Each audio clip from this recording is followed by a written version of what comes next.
Saudamos os irmãos com a paz do Senhor, graças a Deus por esta oportunidade de nós apresentarmos hoje a lição número 10 da carta de Paulo aos Efésios.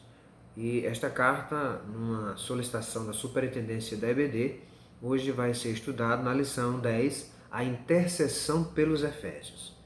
O texto áureo está em Efésios capítulo 3, versículos 14 e 15, que diz: "Por causa disso, me ponho de joelhos perante o Pai de nosso Senhor Jesus Cristo, do qual toda a família nos céus e na terra toma o nome." A verdade prática diz que devemos interceder pelos eleitos de Cristo para que eles sejam fortalecidos de poder, vivam em comunhão e exercitem o amor de Deus. Então, meus irmãos, esta lição, ela tem como tema a oração intercessória. Veja que existem vários tipos de orações. Existe a oração de gratidão, né? Existe a oração onde você exalta a Deus, glorifica a Deus, que é a adoração, até porque são elementos que fazem parte da oração. E existe a parte da oração que é a oração intercessória, quando você se coloca no lugar de outro, quando você se coloca no lugar de outra pessoa. E aí, a oração intercessória, ela só é feita por causa do amor de Deus derramado nos nossos corações. Veja, o amor de Deus derramado na vida dos santos faz com que os irmãos tomem a dor do outro, né? Veja a dificuldade do outro e interceda. Nós temos vários exemplos na Bíblia de intercessão. Abraão foi um grande intercessor. Daniel também foi um grande intercessor. O nosso Senhor Jesus Cristo, ele foi o maior exemplo de intercessão. O capítulo 17 é a oração que Jesus faz pela igreja, pelos apóstolos e por aqueles que ainda iriam crer. Louvamos a Deus, amados, porque Jesus ainda hoje, lá no céu, ele intercede por nós. Mas o apóstolo Paulo também foi um grande intercessor. Quando ele escreveu a carta aos Efésios, ele estava preso. Sim, mas a palavra de Deus não estava presa. Paulo estava algemado. Paulo estava num cárcere, mas proibido, no caso, de viajar, proibido de visitar, proibido de pregar. Mas ele não estava impedido e proibido de orar, porque ninguém consegue calar alguém que ora, alguém que está na presença de Deus, né? Louvamos a Deus porque alguém pode fazer alguém parar de pregar, mas a obra de Deus, ela avança. E Paulo está intercedendo aqui no capítulo 3. São duas intercessões que Paulo faz em Efésios. No capítulo 1, ele ora a Deus para que haja iluminação. Iluminação espiritual, iluminação no entendimento dos Efésios, para que o Espírito Santo esclareça e ilumine os Efésios acerca da fé, acerca da jornada. E agora Paulo faz mais uma intercessão, amados. Ele faz mais um pedido. E ele começa dizendo esta célebre frase, muito conhecida nos círculos de oração, quando se faz campanhas de oração. Quando ele diz: "Por esta causa me ponho de joelhos." Agora é interessante que a causa de Paulo não era sua, embora ele tivesse necessidade. Ele estava preso, na antessala da morte. Ele poderia dizer assim: "Senhor, me livra desta prisão. Senhor, me tira do cárcere. Eu quero continuar pregando. Eu quero continuar fazendo a tua obra." Não. Paulo se dobra para orar pela igreja. Que exemplo extraordinário. E o interessante em tudo isto é que ele se coloca numa postura de alta reverência, que é aos joelhos. Não era costume para os judeus naquela época orar de joelhos. Eles estavam mais acostumados a orar de pé. Na sinagoga, todos ficavam de pé e quem ensinava ficava sentado. Então, os que estavam em pé já oravam de pé e permaneciam de pé. Então, quando era que se orava de joelhos? Quando havia uma necessidade de profunda humilhação, uma necessidade de profunda reverência. E Paulo reconhece este momento, quando ele se põem de joelhos. Aleluia. Hoje nós louvamos a Deus porque a gente tem 20 minutos de oração na igreja, 30 minutos. A gente entra dentro do nosso quarto e ali a gente ora de joelhos e passa quanto tempo puder e quiser na presença de Deus. Paulo não estava na igreja, Paulo não estava no círculo de oração, Paulo não estava no quarto dele com todo o conforto, com toda a comodidade, não. Ele estava num lugar insalubre, numa prisão escura, fétida. Sim, ele estava numa prisão romana e estava escrevendo aos Efésios, e agora ele se coloca em oração por esta igreja. Porque, amados, quem ora tem resposta. Sabe por quê? Porque quando o homem trabalha. Mas quando o homem ora, Deus trabalha. E Paulo sabia disso, que havia uma necessidade perante a igreja de Éfeso de que Deus trabalhasse para que esta igreja passasse a ter mais conhecimento, mais entendimento, que é o que nós vamos meditar nesta lição. Né? A motivação de Paulo em oração revela a obra que Deus tem feito. Antes de chegar aqui no versículo 14 da leitura, Paulo tem tratado sobre a obra de Deus de ter quebrado o muro, derrubado o muro que dividia judeus e gentios, que dividia e separava os que achavam que deveriam cada um ficar no seu lugar. Não, agora Deus une a todos, não existe judeu, nem bárbaro, nem cita, né? Como diz ele aos Colossenses, não existe homem, não existe mulher, tudo é igual agora diante de Deus. Todos foram chamados e agora estão na presença de Deus. Então, por esta causa, por causa da reconciliação que Deus fez com todos os homens, Paulo entende que a igreja de Éfeso precisava, como única igreja, não é duas igrejas, a igreja dos gentios, a igreja dos judeus, a igreja dos brancos, como existe em muitos países ainda, a igreja dos negros, existe ainda hoje, na América, igrejas somente de negros, igrejas somente de brancos. Para estes, falta o conhecimento que Paulo pediu que a igreja de Éfeso também tivesse. Mas vamos lá. Nesse pedido de Paulo, nesse desejo de Paulo, ele ora a Deus, ao Pai. Porque Deus, amados, ele não é o governante do universo com um chicote na mão, pronto para açoitar todo mundo. Não.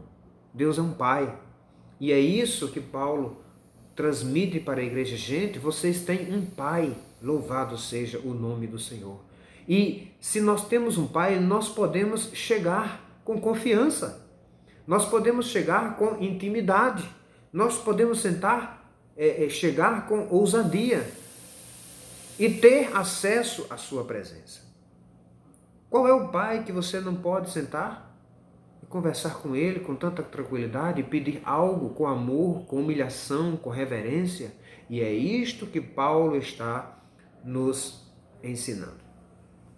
Qual é o conteúdo da oração de Paulo? Em primeiro lugar, ele faz uma súplica por poder interior. Sim, ele faz uma súplica por poder interior. Veja, ele diz assim: para que, segundo as riquezas da sua glória, vos conceda que sejais corroborados com poder pelo Espírito, pelo seu Espírito, no homem interior. Paulo está dizendo, vocês precisam de poder, não é fora, vocês precisam de poder dentro, porque quando este poder estiver dentro de vocês, ele vai se expressar também fora. Amados, nós precisamos de poder. Sabe por quê? Porque a nossa mente, o nosso coração, a nossa vontade tem que depender do alto. O diabo é astucioso, né? O diabo, ele é astucioso, nós somos fracos. Então, qual é o crente que não precisa de poder? O próprio Jesus, para iniciar o seu ministério, ele precisou ser cheio do Espírito Santo. Ele precisou ser capacitado pelo Espírito Santo. Quando ele foi batizado nas águas, a Bíblia diz que ele foi batizado com o Espírito Santo. Foi o Espírito Santo que o conduziu ao deserto e lá ele foi tentado pelo diabo. Veja, a vida de Jesus foi direcionada pelo Espírito Santo. Então nós temos que entender isso. A igreja de Éfeso precisava ser cheia do poder de Deus. Aleluia. Glória a Deus. E assim, amados, cada crente tem o Espírito Santo. Você não nasceu de novo? Você tem o Espírito Santo. Você não vive na fé, pela fé em Cristo Jesus? Então, cada crente tem o Espírito Santo habitando e morando. E é isso que Paulo está dizendo no homem interior. Aí versículo 17, para que Cristo habite pela fé nos vossos corações, a fim de estando arraigados e fundados em amor. Veja, para que Cristo habite. Amados, o Espírito Santo veio para habitar, não veio para pernoitar. E assim o comentarista, ele nos mostra nessa lição que existe um verbo que fala exatamente sobre essa habitação do Espírito Santo na vida do crente. O verbo que é usado aqui no grego é o verbo habitar, é de permanecer para sempre. Não é como aquela pessoa que está de passagem, paga uma diária, 2 diárias, 3 diárias no hotel, e você paga aquele quarto passa a ser seu, você passa a ser dono daquele quarto por aquele período que você vai passar. Mas você não pode fazer reforma, você não pode comprar móveis para deixar lá dentro, e nem tampouco tirar móveis lá de dentro. Por quê? Porque você está habitando de maneira passageira.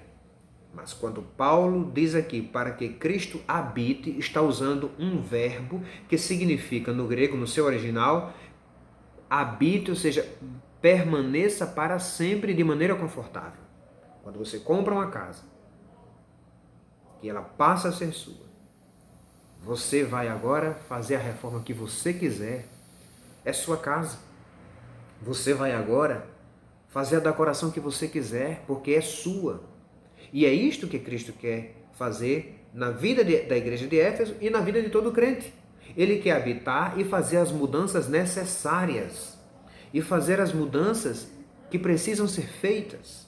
E eu pergunto, na sua casa, na sua morada, na sua família e no seu ser, Cristo está habitando em todos os cômodos? Ele pode reformar todos os cômodos da sua casa? Paulo faz este pedido para que a igreja de Éfeso entenda que Cristo quer morar definitivamente na na igreja de Éfeso e na igreja dos crentes. E assim ele diz, a fim de estando arraigados e fundados em amor. Veja, arraigados e fundados. Ele usa uma expressão da botânica, arraigados, que vem de raízes, de árvore, e fundados, que vem da arquitetura, do edifício. Tanto a árvore precisa ter raízes profundas, como o edifício precisa ter fundamentos, ou seja, alicerces. Ninguém cresce para cima se não crescer primeiro para baixo. Ninguém cresce para o alto se primeiro não descer nos alicerces da fé e da vida. E é isso que Paulo está desejando para a igreja de Éfeso. Assim, ele continua dizendo que essa igreja precisa perfeitamente compreender com todos os santos a largura, o comprimento, a altura e a profundidade do amor de Deus. Gente, isso aqui é extraordinário.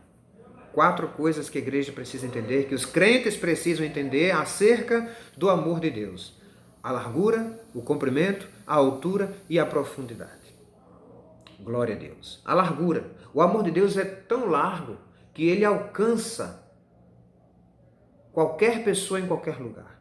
O amor de Deus tem um comprimento extraordinário, uma altura extraordinária que leva o homem ao céu, uma profundidade porque desce às regiões mais baixas, onde o pecador desgraçado está lá e arranca o pecador. Louvamos a Deus por isso, por causa deste tão grande amor, não é? Assim, Paulo continua dizendo que estes crentes, conhecendo as dimensões do amor de Deus, eles iriam conhecer o amor de Cristo que excede todo entendimento, para que fossem cheios da plenitude de Deus. Coisa maravilhosa, irmãos. Crente ser cheio da plenitude de Deus. Aleluia, glória a Jesus. Assim, Amados irmãos, o pedido de Paulo é que sejamos tomados da plenitude de Deus, para não ter uma vida medíocre, para não ter uma vida, irmãos, de uma mediocridade tão terrível. Devemos ser cheios, não apenas com a plenitude, mas até a plenitude de Deus. Ficar cheios, irmãos, até o limite. Aleluia, cheios até que a plenitude de Deus seja capaz de nos receber. Aleluia, na glória. Louvado seja Deus. Assim vamos atingir. E Paulo finaliza a sua oração, conclui a sua oração, dizendo que Deus é aquele que é poderoso para fazer muito mais além daquilo que pedimos ou pensamos, segundo o poder que opera em nós. Veja, o que é que Deus pode fazer por você? Só o que você pede? Não. Deus pode fazer muito mais. Deus pode fazer muito mais do que você pensa, do que você pede. E assim Paulo finaliza, dando glória a Jesus Cristo em todas as gerações. Amados, fiquem firmes, porque Deus, Ele é fiel. Conheça a vontade de Deus através do caminho da oração e que Deus lhe abençoe nesta reflexão da aula número 10.